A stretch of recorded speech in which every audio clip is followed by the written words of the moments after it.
socdaalka wasiirka maaliyadda Soomaaliya Cabdiraxmaan Ducaale Beyle ee uu ku soo gaaray dalka Mareykanka ayaa muhiimadiisu tahay ka qaybgalka shirka labaad ee qurba joogta Soomaalida ee waqooyiga Ameerika kaas oo loogu magac daray shirka kobcinta dhaqaalaha Soomaaliya.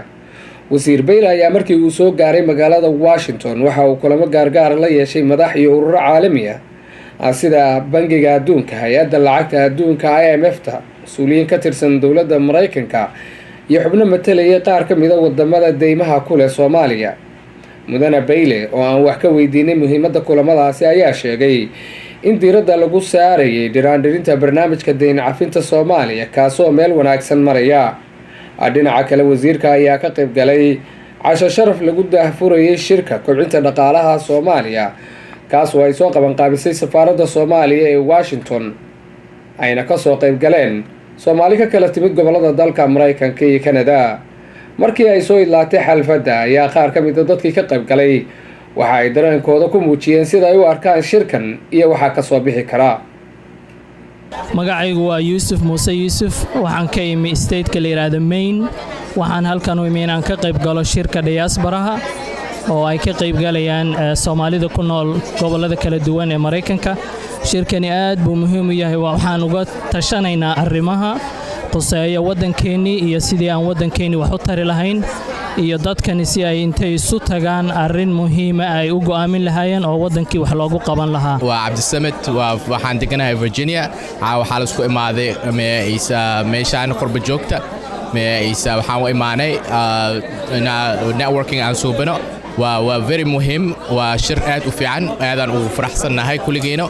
waa qurba joogta dhan inay isku imaadaan meel kasta ay joogaan oo waddankii wax in loo taro. magacayga waa Cabdulaahi Cali Barre ayaa la yiraahdaa, waxaan deganahay gobolka Maine. waxaanan u imid shirkan inaan ka soo qayb galo ay ku kulmayso qurba joogta waddankan Mareykanka.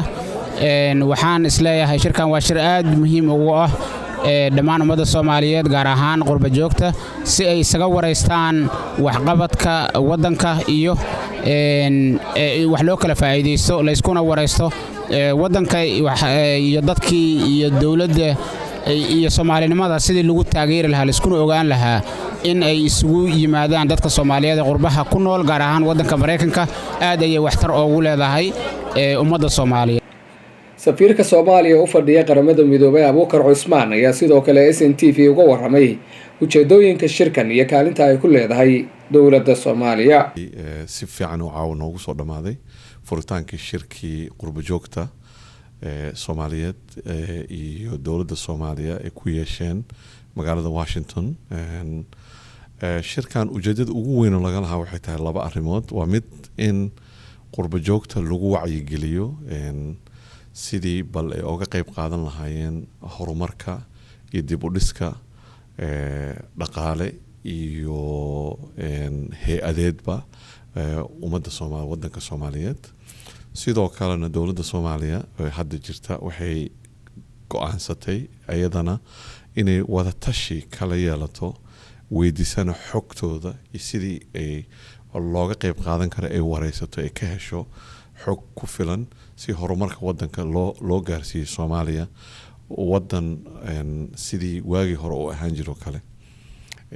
sidaas sheegtayna waxaa laga wada yimid gobollo badan oo dalka Mareykanka ah iyo xataa magaalada Toronto dalka Canada dad ka yimid. iyo waxaa cajiib ahaa oo kale dad qurba joog isugu jiro dad Soomaaliyeed oo ilaa waddanka gudihiisa ka yimid. ahmiyadda waddanka u leeyahay waxay ku tusinaysaa dowladda Soomaaliya soo dirtay laba xubnood oo ka tirsan golaha wasiirada uu ka mid yahay wasiirka maaliyadda mudane Dr. Cabdiraxmaan Beyle. Bashiir Taajir, SNTV, Washington.